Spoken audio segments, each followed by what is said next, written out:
Capitalism is a central theme in Red Dead Redemption 2. It's intricately woven into the game's narrative, characters, and world building. Throughout the game, you as a player are forced to reflect on the changes that society is going through. As you ride by pristine and beautiful forests, you are periodically reminded of the ongoing industrialization of the environment around you. This can be subtle, and it also can be glaringly obvious. In any case, you will witness and feel the impact of human activity on the wilderness. This is intentional. The game designers wanted you to take pause and look around you whenever you encountered one of these structures. As you probably know, the late 19th century was a pivotal moment for the growth of industrial capitalism. The Wild West, once a land of lawlessness, adventure, and freedom, is slowly being overtaken by industrialization, law enforcement, and civilization. The contrast between beautiful wilderness and messy civilization is meant to make us reflect on the societal changes that are taking place in front of us. This same contrast serves as a metaphor for the environmental degradation and social upheaval caused by industrial capitalism. The game emphasizes the destructive consequences of civilization's march forward, not just for the natural world, but for the people living on the fringes of society. This theme is perfectly represented by the struggles of the Vanderlyn gang, who embody the last vestiges of the outlaw lifestyle, trying to hold on to a way of life that is being systematically eliminated. The gang is being ruthlessly hunted down by the government and lawmen who represent the rise of law and order. The old ideals of freedom, independence, and rebellion are at complete odds with the rise of corporate capitalism. The game world is populated by a range of characters representing different aspects of society: poor farmers, corrupt businessmen, law enforcement officers, and displaced Native Americans, each of whom reflects the shifting dynamics of the country at the time. In this essay, I will attempt to make the case that capitalism is one of, if not the main antagonist in Red Dead Redemption 2. While it is not a traditional antagonist by any means, it is definitely more of a systemic villain rather than a personified one. The game certainly does have a few characters that embody the ruthless aspect of capitalist expansion. However, I would argue that most, if not all, of these characters are driven by greed and personal ambition. This place ain't no such thing as civilized. It's man, so in love with greed, he has forgotten himself and found only appetites. To make this case, I will cover several aspects of the game and the story, especially the parts that clearly shows the player that the main driving factor behind the struggles of Arthur Morgan and his friends is the difficulty to adapt to the ruthlessness of industrial capitalism. This video essay will be broken into 4 chapters. Each chapter will cover a critical aspect of the world of Red Dead Redemption 2 in order to demonstrate the critical importance that capitalism plays in the story. The first chapter will go over the significance of the 1800s for the story. I will cover the importance of socioeconomic changes that were occurring in the American West at that time, and explain how and where capitalism fits in the story. In the second chapter, I will discuss the importance of stability in developing capitalist economies and how it clashes with the disrupting activities of outlaw gangs.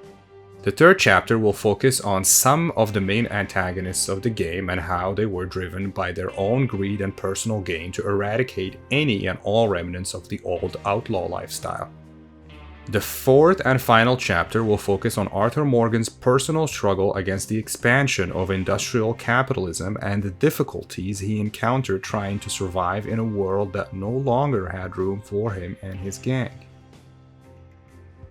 By the end of this essay, you are probably going to come to the same conclusion I did. The Vanderlyn gang never stood a chance. It all makes sense now.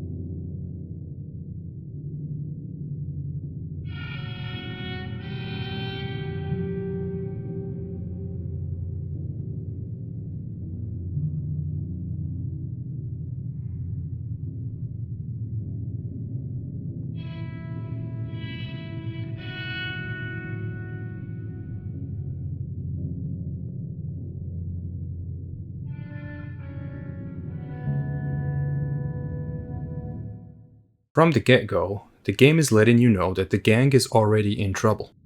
The tone of the game is very grim.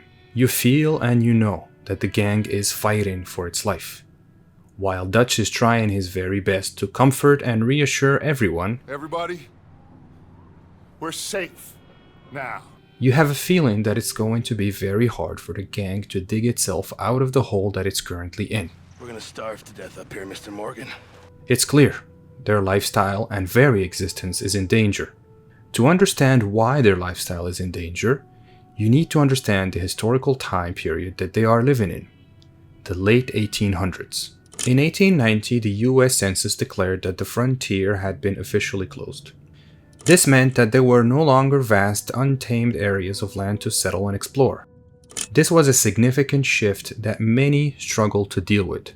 You see, a defining feature of American identity for much of the 19th century was the almost unlimited vastness of the West and the economic opportunity it brought with it. In Red Dead Redemption 2, this closing frontier is symbolic of the death of the Van der Linde gang's way of life.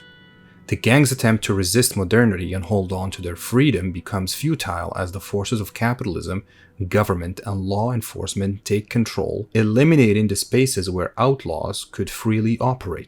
This is a civilized land now. We didn't kill all them savages only to allow the likes of you to act like human dignity and basic decency was outmoded or not yet invented. This thing, it's done. It is clear then that the late 1800s was a very dangerous time for outlaw gangs.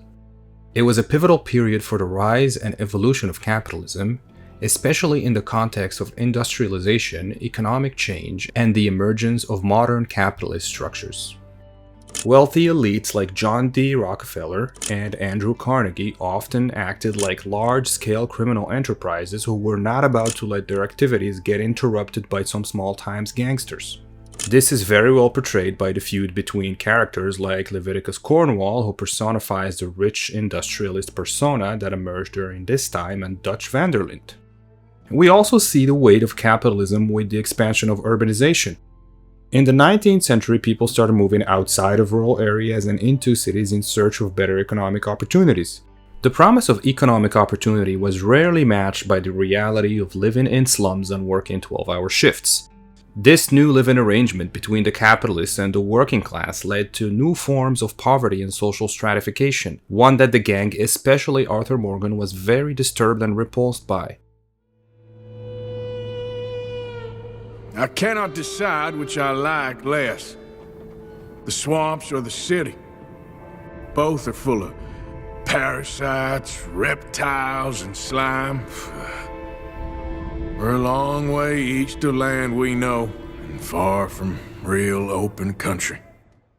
Red Dead Redemption 2 captures this disparity of living conditions through the contrast between the Van der Linde gang's struggle for freedom and the growing wealth and power of figures like Cornwall. The gang members are constantly fighting against economic forces that are beyond their control, mirroring the way many poor and working class people in the 1800s felt as they faced the overwhelming power of industrial America.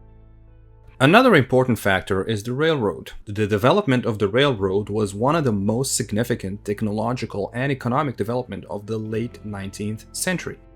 It connected distant parts of the country, making it easier to transport goods and people, while also helping to open up new markets and resources for exploitation.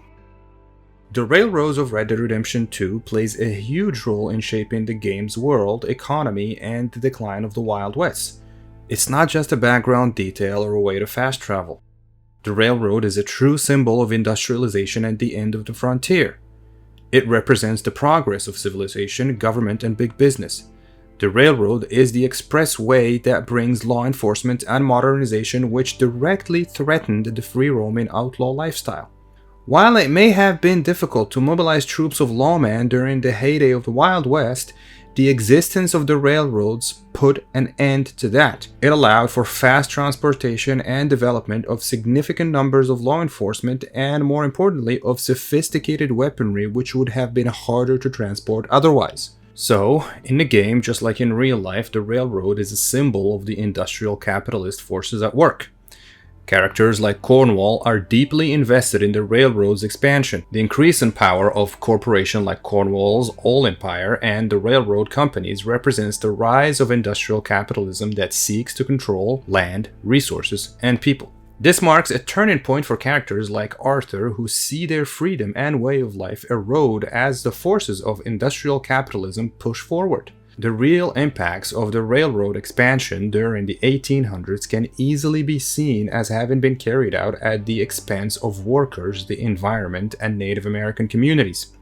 To wrap this chapter up, I would say that it is obvious to see that as you play the game and as you explore, it is clear that you are playing through the final years of the so-called Wild West. While the game presents you with vast, open, and wild landscapes, you are constantly reminded of the relentless advance of capitalism, either by the presence of oil refineries, factories, and logging camps, or by the mere fact that the railroad covers pretty much the entirety of the map.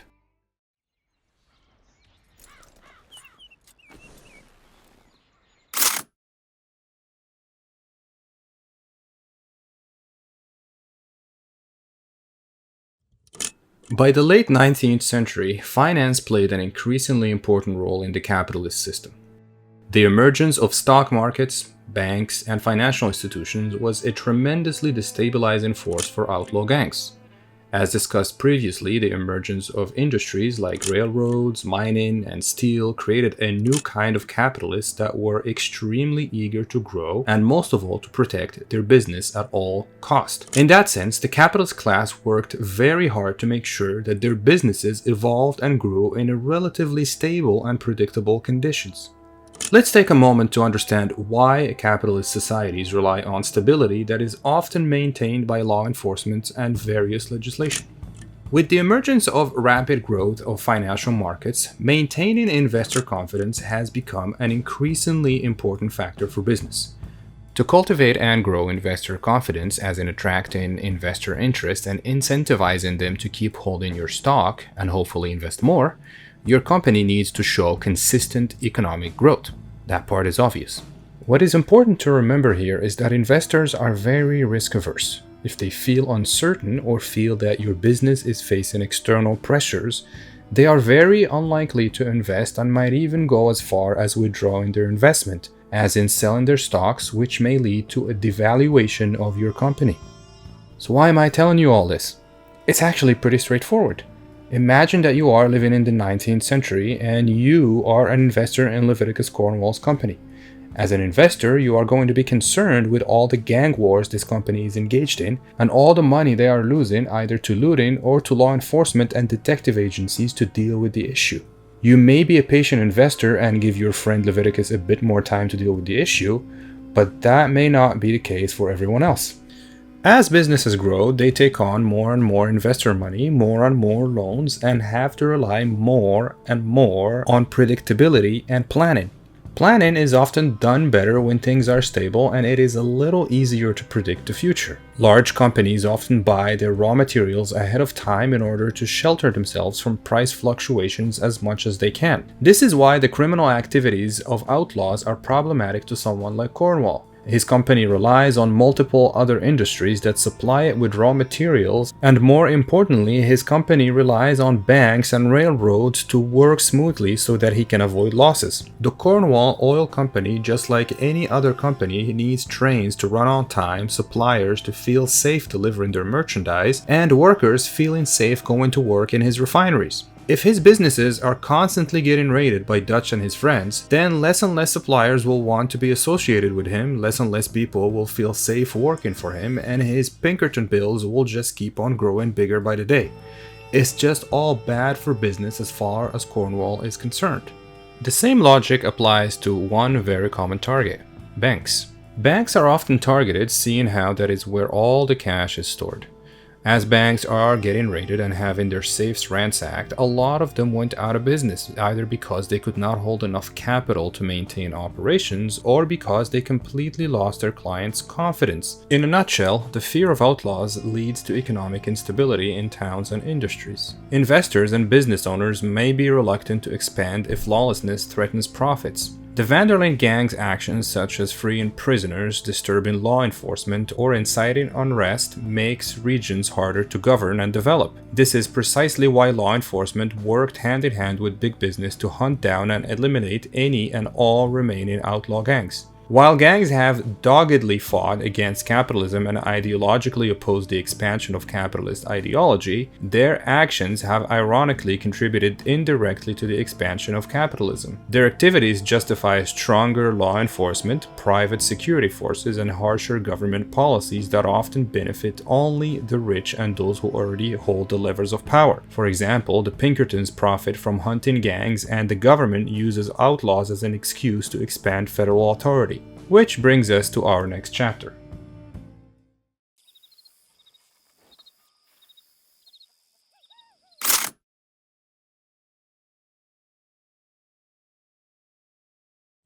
Despite being a private company, the Pinkertons became notorious for their role in hunting down outlaws, including gangs, during a time where law enforcement was less organized and resources were limited. But it is important to remember that in the 1800s, the Pinkertons were the law enforcement. This is very important to supporting the claim that capitalism was an antagonizing force for Arthur, John, and the Vanderlyn gang. The Pinkertons were a private detective agency, as in they were a private company driven by profit for their shareholders. As such, they benefited greatly from the rise of capitalism, particularly in the 19th and 20th centuries. As the US rapidly transitioned to an industrial economy, capitalism created a growing demand for private security and law enforcement services, which allowed the Pinkertons to vastly grow their wealth and power. The Pinkertons are not like any other private detective agency that we know of. They were known for their use of undercover agents and spies. They infiltrated criminal organizations, gathering information on their plans, hideouts, and members. They operated covertly, often posing as criminals themselves to gain the trust of gangs. They employed a vast network of informants and agents who would often follow the movement of outlaws, using both physical surveillance and communication with local law enforcement to track suspects.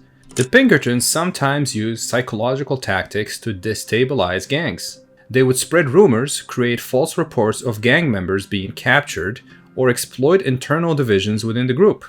Last but not least, the Pinkertons were not shy from using violence. They were relentless in their pursuit of gangs, and they were involved in several high-profile incidents and armed confrontations, often resulting in multiple casualties.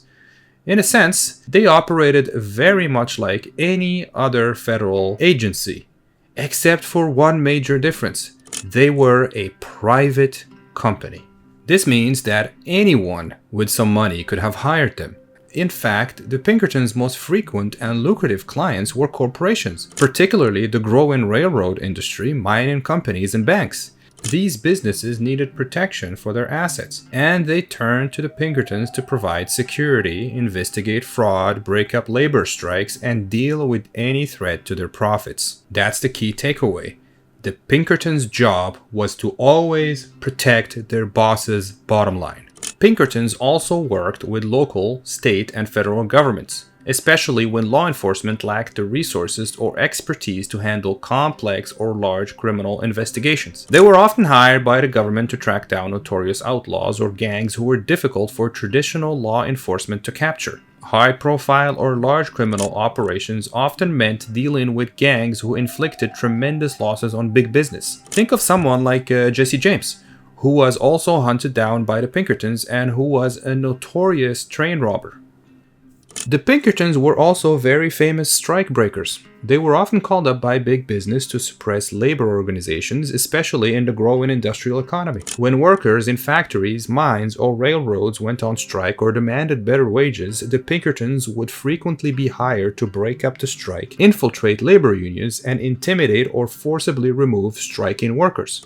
The Pinkertons went to all kinds of lengths to protect their clients. If you want to know what they were truly capable of, you just need to look up the Homestead Massacre of 1892. The kind of work that the Pinkertons engaged in was a direct consequence of the cutthroat nature of capitalism, where maximizing profits often took precedence over ethical considerations. They also used their influence to shape political outcomes, leveraging their connections with wealthy businessmen and politicians to ensure favorable conditions for their clients. As players of Red Dead Redemption 2, we often see the Pinkertons as being the main antagonists of the game. It's very normal. We have seen them kill so many members of the gang, and we have also seen them hunt down the Vanderlyn gang to the ends of the earth. But it is important to remember that without the nature of the capitalist system, the Pinkerton Detective Agency would not exist. They were merely tools that anyone with enough money could employ to hurt their opponents. We can also see that quite clearly in this interaction between employer and employee. Thank you for your hospitality, Mr. Cornwall. This was a business meeting, Mr. Milton. We are not friends. I have spent a considerable fortune with your agency, and still nothing. This Vanderlyn robs me and laughs at me. I asked for the best. I paid for the best. We are very close, Mr. Cornwall. I know you've heard this before. Chance, sir. Send a telegram to Goldberg in New York. Tell him I won't borrow it more than 3.2%. Sorry, no, I have heard it before. And get that army man to pay his portage charge. Yes, sir. We are doing all we can within the confines of the law. The law? I think we both know what you can do with your laws. Find me Dutch Vanderlyn. Bring him here. And leave the laws to them as need them. Good day, sir. I think it's very interesting and honestly quite clever that the story designers of Red Dead Redemption 2 decided to keep Leviticus Cornwall hidden in the background for almost the entirety of the game, while they pushed forward the Pinkertons and other antagonists. As we progress through the game, we are able to fight and destroy most of our rivals, even the wealthy ones like the Braithwaites. But the Pinkertons just keep on coming, almost as if there is no limit to how many of them you can kill. Even after killing Leviticus Cornwall, the Pinkertons keep on chasing you. This is a very important part of the story, as the writers are essentially telling us that Leviticus Cornwall will just be replaced by another wealthy businessman. And the Pinkertons will always have another client and another contract who will want you dead. This is because the very nature of outlaw activities is in direct conflict with capitalist interests. And as you very well know, capitalists will always have more money and more resources to deal with their problems.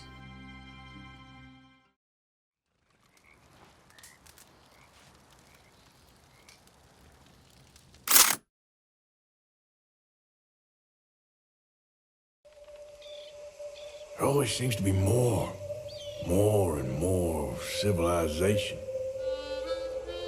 I want to get back in the open country of the West, or what's left of it, but well, even that ain't the way I remember it. Arthur Morgan's personal philosophy is pretty complex. What is clear is that he's not some intellectual with a deep-seated philosophical opposition to capitalism. It is clear that he views himself as a bad man. But I'm not a good man, Jimmy Brooks. Not usually. You see, I was in Blackwater. I killed people.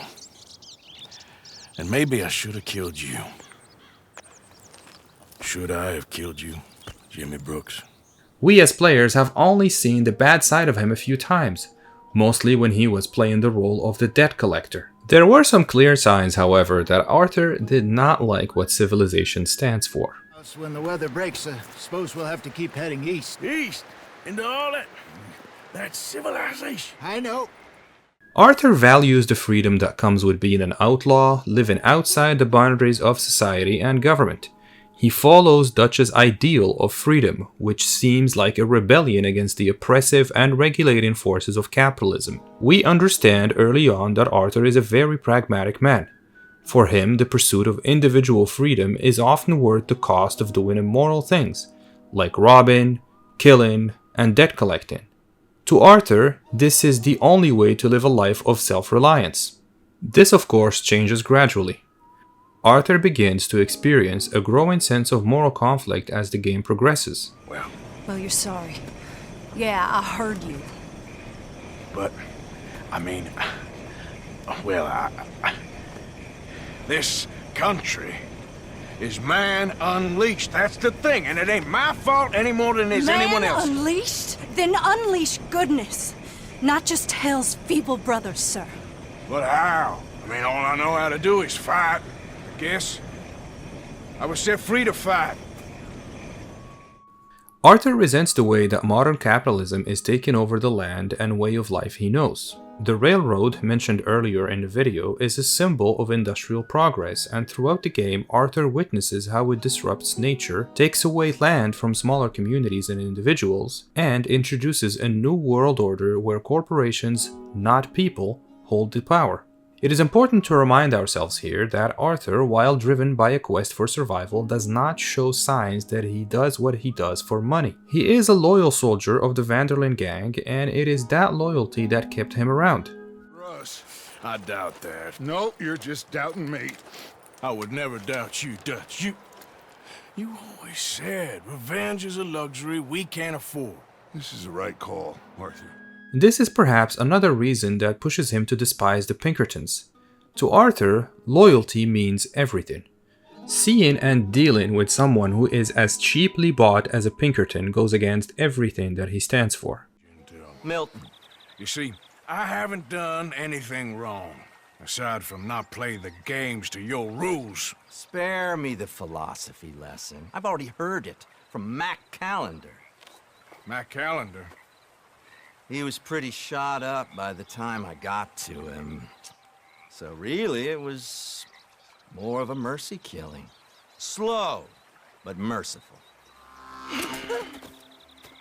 You enjoy being a rich man's toy, do you? I enjoy society, flaws and all.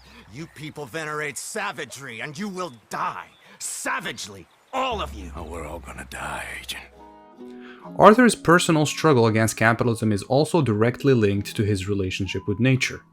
The game's hunting mechanics highlights how Arthur, as an outlaw, depends on nature for survival, which stands in direct opposition to the capitalist mindset of exploiting the land for profit. Keep in mind, however, that it is not just the industrialists that bring forward this dynamic to Arthur's mind. As Arthur's story unfolds, his inner turmoil and growing disillusionment with Dutch's leadership and their way of life also mirror his struggle against capitalism. Dutch's grand ideals of freedom, revolution, and resisting the establishment eventually reveal themselves to be hollow and driven by personal ambition rather than any genuine desire to fight for the oppressed. He comes to see Dutch as the same as any other greedy businessman he has fought in the past, and this brings him to grow very wary of Dutch's antics. One more big score, we got enough money to leave. All this turmoil has the army and Pinkerton spinning. We take a boat and slip away. I don't know what you're saying, Dutch, but it seems like I've heard it all before. Just one more And there's train. always a goddamn train. Arthur! This is different. We know this is full of cash.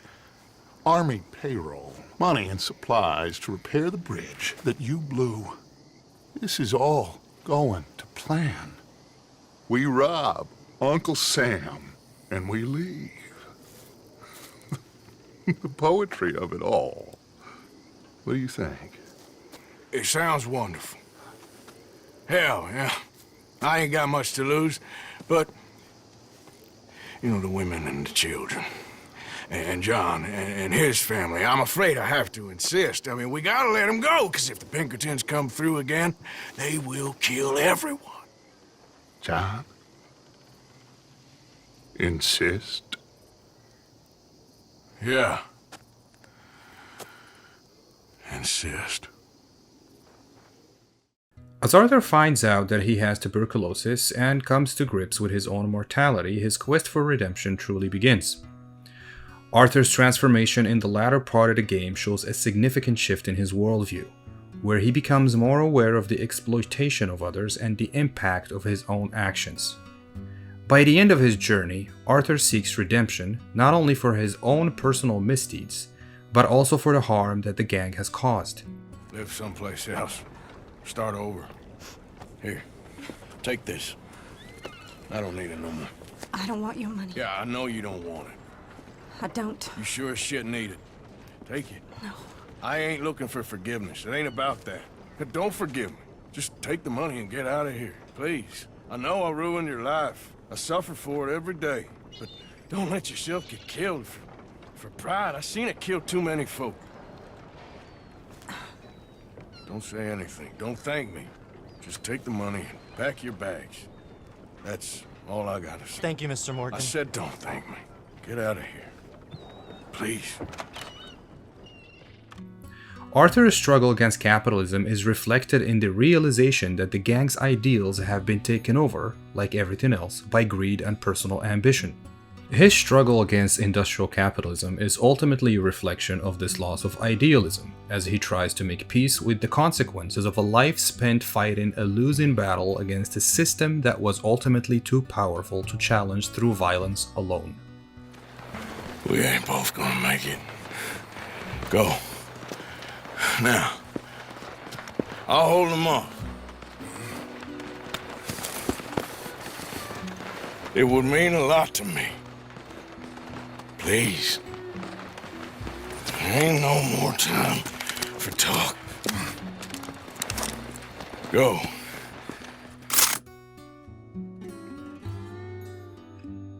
Red Dead Redemption 2 tells a gripping story about how the Van der Linde gang's way of life, based on freedom, rebellion, and living outside the law, was doomed by the rise of modern capitalism, industrialization, and the expanding state.